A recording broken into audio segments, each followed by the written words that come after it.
Welcome students. Applications of derivative exercise 2.3 question number 4 पासून आपण आता पाहणार आहोत. Fourth question.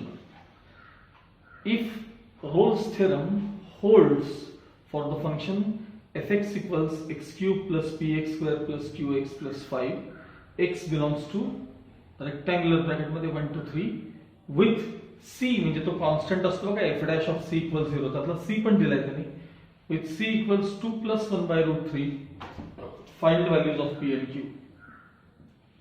आता पहिल्या लाईनचा अर्थ काय रोल्स थेरम होल्ड्स अर्थ रोल्स थेरमच्या सगळ्या कंडिशन ज्या आहेत त्या काय होतात सॅटिस्फाय होतात असा त्याचा अर्थ आहे. Rolls theorem holds for the function fx equals so and so x belongs to the interval दिले तुम्हाला 1 to 3 आणि c ची पण व्हॅल्यू दिली आहे जिथे आपला f dash of c equals 0 असतो ना त्यातला c दिलाय तुम्हाला 2 plus 1 by root 3 तर p and q च्या व्हॅल्यूज काय असं तुम्हाला त्यांनी विचारलं. ठीक आहे बघा मी पहिल्यांदा फंक्शन लिहितो. हा क्वेश्चन एक 2-3 वेळा परीक्षेला विचारला आहे आणि ह्याला कॅल्क्युलेशन्स खूप आहेत पण या प्रॉब्लेम मध्ये थोडे अवघड आहेत. fx equals x cube plus px square plus qx plus 5 x belongs to rectangular bracket मध्ये 1 to 3 आणि तुम्हाला c दिलाय तोही लिहून ठेवतो मी c equals 2 plus 1 by root 3 तर p and q च्या व्हॅल्यूज काय आहेत असं तुम्हाला प्रश्न विचारलाय. p and q यांच्या व्हॅल्यूज काय आहेत. ठीक आहे आणि रोल्स थेरम होल्ड्सचा अर्थ काय तर रोल्स थेरमच्या तिन्ही कंडिशन्स हे इक्वेशन काय करते तुमचं सॅटिस्फाय करते. ठीक आहे बघा since all the conditions of Rolle's theorem are satisfied comma म्हणजे हे फंक्शन कंटिन्युअस असलं पाहिजे ते डिफरन्शिएबल असलं पाहिजे हे आहेच शिवाय f of a आणि f of b इक्वल असले पाहिजे म्हणजे f of 1 आणि f of 3 काय असले पाहिजे सेम असले पाहिजेत. रोल्स थेरमच्या सगळ्या कंडिशन सॅटिस्फाय होतं म्हणजे f of a आणि f of b काय असलं पाहिजे इक्वल असले पाहिजे. मग फंक्शन कडे बघा आणि f of 1 ची व्हॅल्यू बघा f of 1 ची value 1 cube plus p into bracket 1 square plus q into bracket 1 plus 5 is equal to आता f of 3 कडे बघा f of 3 फंक्शन कडे बघा 3 cube plus p into bracket 3 square plus q into bracket 3 plus 5 सगळ्यात पहिल्यांदा मी दोन्ही बाजूचे plus 5 आधीच कॅन्सल करून घेतो म्हणजे नंबर्स थोडे कमी होतील. 1 चा क्यूब 1 इकडे p plus q is equal to 3 चा क्यूब किती 27 plus 9p 3 square 9p plus 3q. आता आपण सगळे हे RHS मध्ये घेऊया आणि 27 ला मी RHS मध्ये आणतो. ठीक आहे कारण तिकडे मोठे नंबर्स आहेत ना सगळे. आता 1 minus 27 is equal to 9p minus p plus 3q minus q minus 26 is equal to 8p plus 2q 2 common आणि ट्रान्सफर इकडे 2 कॉमन आणि ट्रान्सफर म्हणजे divide minus 13 equals 4p plus q therefore 4p plus q equals minus 13 हे एक तुम्हाला equation मिळालं त्याला मी आता इक्वेशन 1 देतो. ठीक आहे इथपर्यंत काय अडचण आहे का बघा मी हवं तर हे इक्वेशन साईडला लिहून ठेवतो कारण मला हे कॅल्क्युलेशन खूप मोठं होणार आहे मला बोर्डवर करायला लागणार आहे. इथं लिहितोय बघा मी 4p plus q is equal to 13 ह्याला आपण इक्वेशन 1 दिलेलं आहे. ठीक आहे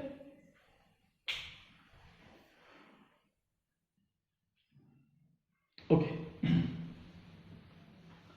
मला सांगा आता तुम्हाला c त्यांनी दिलेलं आहे रोल्स थेरमच्या कंडिशन सॅटिस्फाय होतात असं म्हटलेलं आहे. मग आता पहिल्यांदा हे फंक्शन आहे तसं परत लिहून घ्या कारण आपल्याला f dash of c पाहिजे ना मायनसचं फंक्शन घेऊन घ्या. fx इक्वल्स, मी आता परत लिहित नाही बघा, हे तुम्ही मात्र आहे तसं लिहून घ्या. fx equals x cube plus px square plus qx plus 5. पुढं differentiating with respect to x, f dash x equals x क्यूबचा डेरिव्हेटिव्ह 3x स्क्वेअर, एक्स स्क्वेअरचा ट्वाइस x म्हणजे ट्वाइस px आणि qx चा डेरिव्हेटिव्ह q कॉन्स्टंटचा derivative 0. ठीक आहे. मग आता f डॅश ऑफ c आपण कॅल्क्युलेट करून घेऊया. f dash of c equals thrice c square plus twice pc, extra वेगळी c आली प्लस q. ठीक आहे. मग आता तुम्हाला c ची व्हॅल्यू त्यांनी दिलेली आहे, c ची व्हॅल्यू, आणि f डॅश ऑफ c काय असतं सांगा. f डॅश ऑफ c तर तो 0 असतो. f dash of c equals 0, टँजेंटचा slope 0 equals thrice c square, आता इथं c रिप्लेस करायचं, 2 प्लस 1/√3 चा square plus twice p, c replace करायचं, 2 प्लस 1/√3 आणि plus q as it is equal to काय सांगा 0. देअरफॉर 0 इक्वल्स 3 इंटू ब्रॅकेट, आता हा ब्रॅकेट स्क्वेअर करायचा आपल्याला. हा 3 into bracket, first term square 4 plus last term square 1/3, दोघांचा प्रॉडक्ट त्याचं डबल, दोघांचा प्रॉडक्ट 2/√3 आणि डबल केल्यानंतर 4/√3 प्लस p आत्ता राहू देत, 2 न ब्रॅकेट ओपन करा, 2 2 जा 4 प्लस 2/√3 प्लस q, q म्हणजे q/1. ठीक आहे. आता मी काय करतोय तर सगळ्यांचा कॉमन डिनॉमिनेटर जो आहे तो आपण सेम करून घेऊया, किंवा आधी असं करतो, ह्या 3 न ओपन करूया मग पुढे बघू. 0 इक्वल्स 3 न ओपन करूया, इथं तिथं देखील मी p नावाचं ओपन करून घेतो ब्रॅकेट. 3 4 जा 12 प्लस 3 ने ह्याला मल्टिप्लाय केल्यावर 1च राहणार कारण 3 कॅन्सल होतील, प्लस 3 ने ह्याला मल्टिप्लाय केल्यानंतर 3 4 जा 12/√3 झाले, ते 12/√3 plus 4p plus 2p/√3 plus q/1. हे ठीक. आता जर आम्ही टर्म्स p q हे आधी एक एक कलेक्ट करतो, किंवा सगळ्यांचा कॉमन डिनॉमिनेटर एकदाच काय करून घ्या, √3 करून घ्या, म्हणजे तो ट्रान्सफर होऊन जाईल. बघा 0 इक्वल्स, मला सगळ्यांचा कॉमन डिनॉमिनेटर किती करायचं आपल्याला, √3 करायचं आहे. √3 ही ऍडिशन किती आहे, 12 + 1 13, त्याला डिनॉमिनेटर 1 आहे की नाही, हे 13/1, मग √3 करायचं आहे डिनॉमिनेटर, म्हणजे हे झाले 13√3. ह्याला ऑलरेडी √3 आहे म्हणजे काही ह्याला प्रॉब्लेम नाही, प्लस ह्याला /1 आहे ना, मग √3 ने मल्टिप्लाय करा, 4√3p प्लस ह्याला ऑलरेडी √3 आहे म्हणजे 2p प्लस ह्याला √3 ने मल्टिप्लाय करायला लागेल आणि इज इक्वल टू काय सांगा, हे 0. आता हे इथं ट्रान्सफर करायचं, हे इथं ट्रान्सफर करायचं, तर √3 इथं ट्रान्सफर. आता मी काय लिहितो नीट आहे, p चा पार्ट बघा पहिल्यांदा, p चा पार्ट ब्रॅकेट मध्ये 4√3 प्लस 2p, नीट लक्षात मी म्हटलं ना याच्यात कॅल्क्युलेशन जास्त आहे. 4√3 प्लस 2 कॉमन p, q कडे बघा, plus √3q is equal to, आता हा जो सगळा पार्ट आहे ना, हा मी RHS मध्ये आणणार आहे, आणि हे p आणि q मी एकत्र केले, हे तर 0 मध्ये गेले तर बघूच नका. हे जे आहेत ना, हे RHS मध्ये येणार आहे. सांगा RHS मध्ये काय झाले, मायनस ब्रॅकेट मध्ये हे दोन्ही टर्म्स तिकडे घेतलेत आपण, -13√3 प्लस 12. ऍक्च्युअली मायनस साइन दिल्यानंतर दोघेही निगेटिव्ह आहेत, बरं लक्षात ठेवा, दोघेही निगेटिव्ह आहेत. Sign change. इक्वेशन 2, आता हे तुमचं इक्वेशन 1 आहे, हे इक्वेशन 2 आहे. तर p चा पार्ट बघितला तर थोडा अवघड आहे, पण q ला जरा कन्व्हिनियंट आहे बघा, q त्यातल्याच कन्व्हिनियंट आहे का. मग इक्वेशन 1 ला, या इक्वेशन 1 ला जर आपण √3 ने मल्टिप्लाय केलं, √3 आणि त्या दोघांना सबट्रॅक्ट केलं तर ते काय होतील सांगा, हा पार्ट कॅन्सल होईल. मग तसं मेन्शन करूया आपण, multiplying equation 1 by root 3 and subtracting equation 2 from it,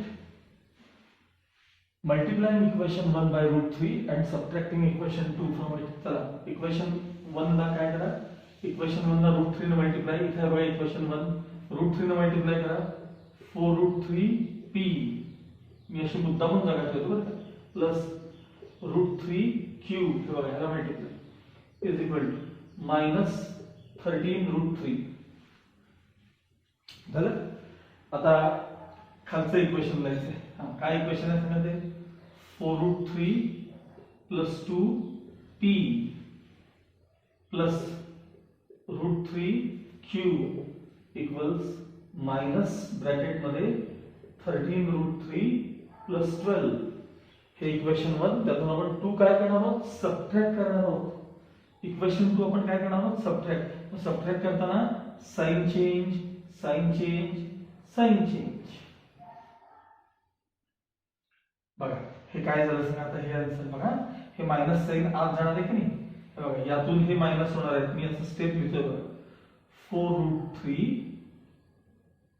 minus, हे बघा हे मायनस 4 root 3, पुन्हा हे साइन मायनस 2, हे बघा यातून हे मायनस करायला लागले मी, आणि p कॉमन, हे तर कॅन्सलच झाले प्लस मायनस. आता हे मायनस 13 root 3, आता हे प्लस साइन आत जाणार आहे, प्लस 13 root 3 प्लस 12, हे कॅन्सल झाले, minus 2p is equal to 12 शिल्लक राहिली. Therefore p equals minus 6. Therefore p equals minus 6. आता मी जरा डायरेक्ट स्टेप करतो. तेव्हा p ची व्हॅल्यू इक्वेशन 1 मध्ये रिप्लेस करायची आपल्याला, सोपं जाईल ना आपल्याला. म्हणजे 4 ते put p equals minus 6 in equation 1 वर तुम्ही लिहायचं, 4 into bracket minus 6 plus q is equal to minus 13. 6 4 are 24, तर minus 24 आहे, तिकडे जे म्हणजे प्लस होती, म्हणजे minus 13 plus 24, minus 13 प्लस हे ऍक्च्युअली इथं मायनस आहे, तिकडे प्लस आहे, म्हणजे q चा आन्सर मिळेल तुम्हाला 11, पॉझिटिव्ह 11. म्हणजे p minus 6 आणि q 11 हे तुमचं काय आहे, फायनल आन्सर. ओके, त्याला थोडे कॅल्क्युलेशन जास्त आहेत, व्यवस्थित बघून घ्या. नाउ फिफ्थ क्वेश्चन बघा काय म्हणले आहे क्वेश्चन आमचा. Rolls theorem holds for the function fx equals x minus 2 log x, x belongs to rectangular bracket मध्ये 1 2. Show that the equation x log x is equal to 2 minus x is satisfied by at least one value of x in rectangular bracket मध्ये 1 to 2. हा खरं तर problem इतका सोपा आहे, पण त्याचं मीनिंग शेवटचे शो दॅटचं मीनिंगच कळत नाही, म्हणून आपण पहिले त्या पार्ट कडूया. त्यांनी शो दॅट ते क्वेश्चन काय इकडे सोडून द्या. त्यांनी काय विचारलंय, show that this equation is satisfied by any value between round bracket मध्ये 1 and 2, at least one value between 1 and 2. Show that this equation is satisfied by at least one value between 1 and 2. पहिली गोष्ट मला सांगा, एखादं equation मी तुम्हाला असं म्हणलं, बऱ्याचदा आपण असं करतो बघा, की हे बघा x² + 2x + 3 is equal to 0, हे जे इक्वेशन आहे ते x इक्वल्स -1 न सॅटिस्फाय होते का बघा, किंवा x इक्वल्स +1 न सॅटिस्फाय होते का बघा. काही हे आता होईल न होईल तो भाग वेगळा. समजा हे जर इक्वेशन सॅटिस्फाय होत असेल तर त्याचा अर्थ काय असतो, तुम्ही x च्या जागी -1 रिप्लेस करा, जी काय RHS आहे तुम्हाला ती बघायला मिळाली पाहिजे. आता समजा हे इक्वेशन x इक्वल्स k न सॅटिस्फाय होतो म्हणजे काय, तर या इक्वेशन मध्ये x च्या जागी k रिप्लेस करा आणि k² + 2x + 3 2k sorry k² + 2k + 3 ची व्हॅल्यू 0 येते, हा त्याचा अर्थ असतो. मग हे इक्वेशन x इक्वल्स c न सॅटिस्फाय होतो म्हणजे काय, हे इक्वेशन x इक्वल्स c न सॅटिस्फाय होतो म्हणजे काय, याचा अर्थ c² + 2c + 3 is equal to 0. आता मी हे उलट सांगतो बघा, जर अशी स्टेप तुम्हाला मिळाली की c square plus twice c plus 3 equal 0, तर याचा दुसरा अर्थ असा आहे की हे इक्वेशन x इक्वल सी न सॅटिस्फाय झालं. परत बघा नीट, c square plus 2c plus 3 equal 0 चा अर्थ काय, तर हे इक्वेशन x इक्वल सी न सॅटिस्फाय झालं. आता याच्याकडे बघा इथं बघा, हे बघा समजा k log k equals 2 minus k असं जर का मी स्टेप आणली, तर याचा अर्थ काय झाला सांगा, हे इक्वेशन x इक्वल्स k न सॅटिस्फाय झालं. आता बघा त्याचा अर्थ c log c equals 2 minus c, याचा अर्थ काय, तर हे इक्वेशन x इक्वल्स c न सॅटिस्फाय झालं. आणि तो c कोणाच्या मधला असला पाहिजे आपण ते प्रॉब्लेम मध्ये बघूया, ते आपण बघूया. हे आधी तुम्हाला कळलं का बघा सगळ्यांना, हे फार महत्वाचं आहे. हे जर का कळलं तर तो प्रॉब्लेम लगेच तुम्हाला सॉल्व्ह करता येईल, काहीच अवघड नाही. परत वाचा, शो दॅट मध्ये वाचा, काय म्हणले प्रूव्ह दॅट किंवा शो दॅट काय म्हणले त्यांनी, लास्ट लाईन वाचा. Show that the equation x log x is equal to 2 minus x is satisfied by at least one value of x in round bracket 1 to 2. ठीक आहे, आपण बघूया. हे दिलेलं फंक्शन आहे तुम्हाला, fx equals x minus 2 into log x असं तुम्हाला दिलेलं फंक्शन आहे. आणि रोल्स थेरमच्या सगळ्या कंडिशन्स सॅटिस्फाय होतात असं त्यांनी त्यात म्हणलेलं आहे. रोल्स थेरम होल्ड्स चा अर्थ रोल्स थेरमच्या सगळ्या कंडिशन्स काय होतात, सॅटिस्फाय होतात. बघा, since all the conditions of Rolle's theorem, since all the conditions of are capital value, Rolle's theorem are satisfied. म्हणजे कोणत्या कोणत्या कंडिशन्स आहेत, तर एक तर फंक्शन कंटिन्युअस असलं पाहिजे, राउंड ब्रॅकेट मध्ये 1 to 2 म्हणजे a to b डिफरन्शिएबल असलं पाहिजे, f of 1 आणि f of 2 च्या व्हॅल्यूज सेम असल्या पाहिजे, f of 1 आणि f of 2 च्या व्हॅल्यूज काय असल्या पाहिजे, सेम असल्या पाहिजे. तुम्हाला बघायला मिळेल बघा, f of चे हे चेक करून बघा तुम्ही, f of 1 आणि f of 2 बघा, x ला 1 रिप्लेस करा, 1 minus 2 आणि log of 1, log 1 0 असल्यामुळे हा सगळा पार्ट 0 झाला, म्हणजे f of 1 ची व्हॅल्यू 0 आली. आता f of 2 चेक करा बरं, f of 2 करा, 2 minus 2 log 2, आता 2 minus 2 0, त्यामुळे सगळा पार्ट 0. म्हणजे हे पण सॅटिस्फाय होते की f of 1 आणि f of 2 काय आहेत सांगा, इक्वल आहेत. असा ह्या कंडिशन त्यांनी सांगितलंच आहे, रोल्स थेरम होल्ड्स, सगळ्या कंडिशन सॅटिस्फाय होतातच, तुम्हाला चेक करायची गरज नाही आहे. तर ह्या कंडिशन सॅटिस्फाय होत असल्यामुळे there exists c, a constant number c which belong to round bracket मध्ये 1 to 2 such that f dash of c equals काय असतं सांगा, तर 0 असतं. आता f dash of c करता आणि c belongs to काय सांगा, 1 to 2 या दरम्यान. त्याकरता पुन्हा फंक्शन घेऊन घ्या, fx equals x minus 2 log x differentiating with respect to x, f dash x equals d by dx of bracket मध्ये x minus 2 into log x, product rule, first into d by dx of second log x plus second into d by dx of first is equal to x minus 2 as it is log x का derivative 1 upon x plus log x as it is into x का derivative 1, constant का derivative 0. Therefore x minus 2 upon x plus log x. हे कोणाचा answer आला सांगा, f dash of x चा answer आला. ठीक आहे, त्याला मी इक्वेशन लिहून देतो. मग ह्याच्यावर आपण f dash of c करूया. Therefore f dash of c equals काय बघा, f dash of c equals x minus c, sorry, f dash of c equals एक्सच्या जागी सी रिप्लेस करायचं, c minus 2 upon c f dash of plus log c. आता equation ह्याच्यात काय आहे सांगा, इक्वेशन 1 मध्ये एफ डॅश ऑफ सी ची व्हॅल्यू किती आहे सांगा, तर ती 0 आहे. एफ डॅश ऑफ सी ची व्हॅल्यू किती आहे, 0.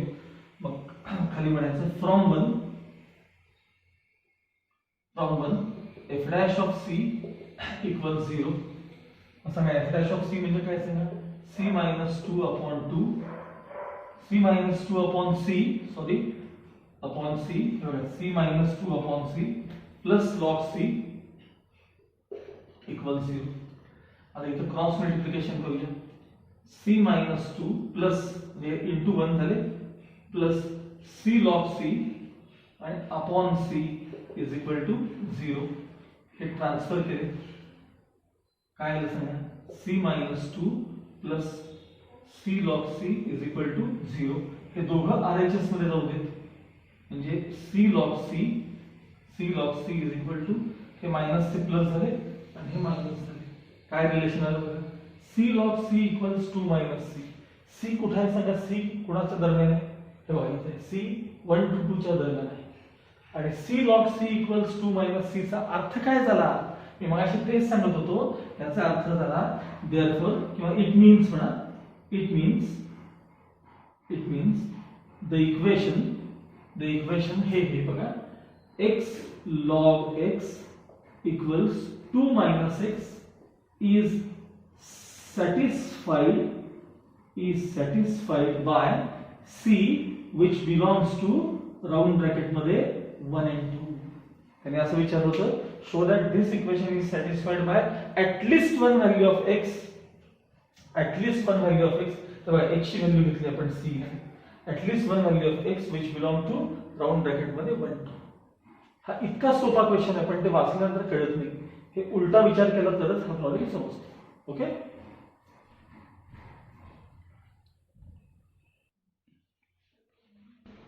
नाव क्वेश्चन नंबर 6 बघा.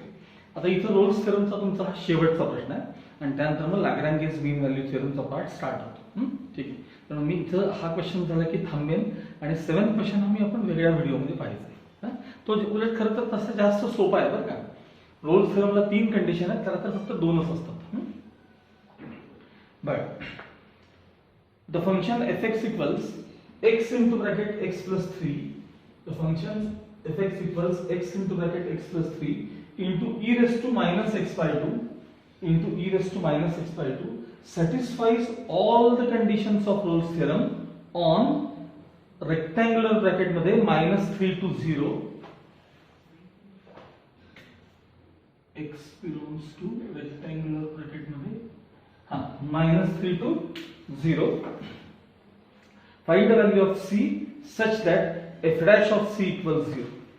Find the value of c such that f dash of c equals 0. बघ प्लेन प्रॉब्लेम आहे, फक्त त्याच्यातला डेरिव्हेटिव्हचा पार्ट आणि त्या डोमेनचा पार्ट मात्र इथला महत्त्वाचा आहे. ठीक आहे, काय फंक्शन आहे बघा, fx equals x into bracket x plus 3 into e raised to minus x by 2.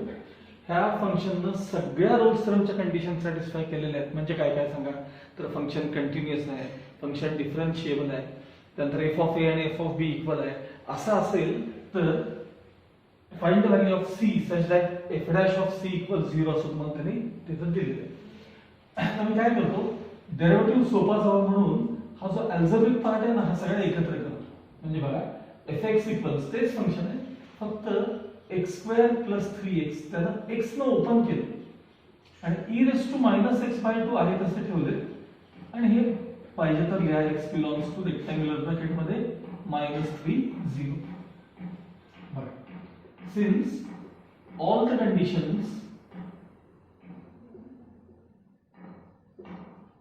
of Rolle's theorem are satisfied, there exists C which belongs to bracket चुकलं, which belongs to round bracket -3 0 such that f dash of c equals 0. आता आपल्याला F dash of C साठी पहिले F dash x काढलं पाहिजे ना. ह्याला म्हटलं तर इक्वेशन 1 लिहून ठेवा. याला इक्वेशन 1 द्या. परत एकदा फंक्शन लिहून देतोय मी. Consider f x equals x square plus 3x into bracket e raised to minus x by 2 differentiating with respect to x. F dash x equals d by dx of bracket मध्ये x square plus 3x into e raised to minus x by 2. Product rule f dash x equals first into d by dx of second plus second into d by dx of first x square plus 3x equals x square plus 3x as it is. Derivative of e raised to something into something's derivative minus 1 by 2 हे महत्वाचं आहे. Plus e raised to minus x by 2 as it is. x square चा derivative twice x आणि 3x चा derivative 3. यातनं मी e raised to x by 2 negative common काढणार आहे. बघा e raised to minus x by 2 common काढले. पहिल्या part मध्ये काय झालं सांगा. तर पहिल्या पार्ट मध्ये काय झालं किंवा असं करतो मी हे आधी लिहितो ना, म्हणजे साइनचा प्रश्न येते ना, हे मायनस साइन नंतर देता येईल. म्हणजे बघा e raised to minus x by 2 ह्यातनं common काढले. काय राहील सांगा इथे 2x plus 3 राहिले. आता ह्यातलं काय राहिलं सांगा. ह्यातलं तर मायनस साइन राहिले म्हणून मी मायनस साइन दिले. मी ही टर्म अपॉन 2 आहे. बघा ही टर्म अपॉन 2 शिल्लक आहे. हे कॉमन मध्ये गेलेत ना, म्हणजे x square plus 3x upon 2 शिल्लक आहे. हे कळलं का बघा सगळ्यांना. आधी हे लिहिले बस बाकी काही नाही. नंतर मायनस ची टर्म दिली. हे कॉमन गेल्यानंतर मायनस 1 इंटू हे ब्रॅकेट अपॉन 2 राहणार की नाही. हे काय मायनस 1 इंटू हे ब्रॅकेट अपॉन 2 शिल्लक आहे. क्रॉस मल्टिप्लिकेशन करून घेऊया तिथंच. Next step F dash x equals 2 ने ह्याला मल्टिप्लाय करूया. पहिल्यांदा e raised to minus x by 2 आहे तसे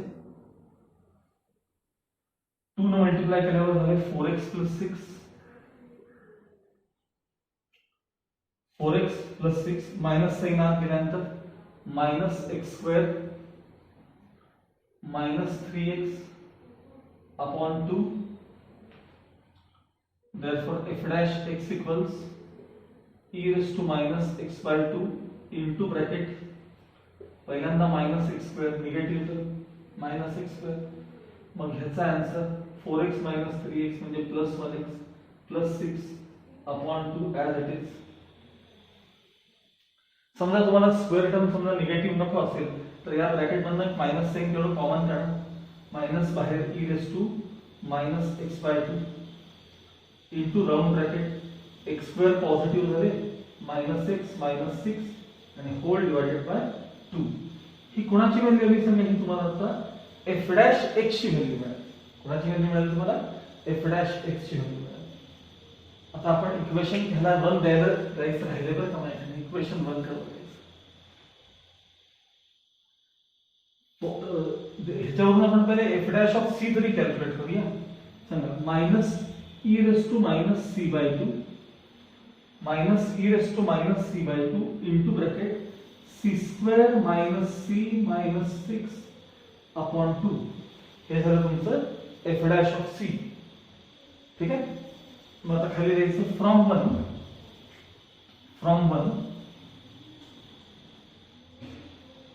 किंवा फ्रॉम 1 and 2 म्हणजे तरी चालतं. त्याला इक्वेशन 2 दिलं तर फ्रॉम 1 and 2. मला सांगा f dash of c equals 0 असं इक्वेशन 1 मध्ये म्हणजे. मग आता त्याच्यावरून आपण काय स्टेप लिहिणार सांगा. f dash of c ची व्हॅल्यू तयार झाली आहे तुमच्याकडे. फ्रॉम 1 ह्याचा आन्सर बघा. therefore फ्रॉम 1 म्हणायचं की minus e raised to minus c by 2 into bracket c square minus c minus 6 by 2 is equal to काय सांगा 0. आता मी काय सांगतोय ते शांतपणे ऐका. हे तर डायरेक्ट टू आपण ट्रान्सफर केले. ही जी टर्म आहे ना ही टर्म भले ती निगेटिव्ह असू दे किंवा काही असू दे, ही टर्म कायम नॉन झिरो असते. एक्सपोनेन्शियल टर्म ही कायम नॉन झिरोच असते. काही असू दे त्याला इंडेक्स वाटेल ते असू दे, जर तुम्ही या रेंज मध्ये बघितलं तर ते कायम काय असणार सांगा, तर ती टर्म नॉन झिरो, ती भले निगेटिव्ह असेल पॉझिटिव्ह असेल पण नॉन झिरो असेल. साध्या प्रश्नाचं उत्तर द्या, मी ई च्या डोक्यावर काय नंबर लिहू त्याचा आन्सर झिरो येईल सांगा. ही टर्म जर झिरो व्हायची असेल, अगदी ई रेस टू झिरो जरी घेतला तरी त्याचा आन्सर प्लस बनेल. ई रेस टू झिरोचा आन्सर बनेल. तर झिरो कधी येऊ शकत नाही. हा येतं बरं का, एक केस आहे, एक्झॅक्ट झिरो नाही पण जवळपास झिरो येतं. एक मी म्हणत एक्झॅक्ट झिरो नाही, ई रेस टू मायनस इन्फिनिटीची व्हॅल्यू ऑलमोस्ट झिरो आहे. एक्झॅक्ट झिरो नाही आहे, ऑलमोस्ट झिरो. कारण हे e raise to minus infinity म्हणजे 1 upon e raise to infinity, आणि 1 upon e raise to very large number म्हणजे तो नंबर खूप मोठा असतो. 1 अपॉन खाली मोठा असतो असं म्हणते. 1 upon very large number, 1 upon very large number म्हणजे ते जवळपास झिरो पण एक्झॅक्ट झिरो नाही थोडक्यात. आणि आपलं तर मला सांगा 0 to -3 पर्यंत जायचंय, तुम्हाला थोडंच मायनस इन्फिनिटी पर्यंत जायचंय. म्हणजे इथे जे पॉवर आहे ना, तुम्हाला ते 0 आणि 3 च्या -3 च्या मधल्या पॉवर्स घ्यायच्या. त्यामुळे ही टर्म नॉन झिरो, ही टर्म नॉन झिरो, हे सगळं हे कशासाठी सांगते माहिती का मी, तुम्ही जे ट्रान्सफर करताय म्हणजे झिरोला ज्याला डिवाइड करताय ती टर्म कशी असली पाहिजे, तुमची नॉन झिरो असली पाहिजे. त्यामुळं हे तुम्ही दोघेही ट्रान्सफर करू शकता. काय काय सांगा, 2 ट्रान्सफर आणि हे ई रेस टू समथिंग हे देखील ट्रान्सफर. राहिलं काय, therefore c² - c - 6 is equal to 0. Factors पाडायचे, 3 to the 6, c - 3, c + 2 is equal to 0. एकदा फर्स्ट टर्म 0 और सेकंड टर्म 0 और c + 2 equals 0.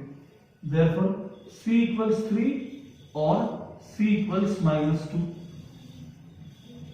यात सुद्धा बघा, c equals 3 is not possible.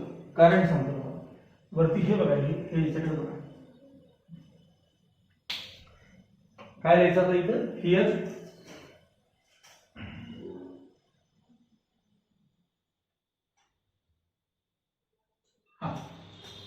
C चे 2 आन्सर्स आहेत ना तुमचे, एक 3 आणि दुसरा -2 आहे. खाली मेन्शन करायचं, here c equals 3 is not possible since 3 does not belong to round bracket मध्ये -30.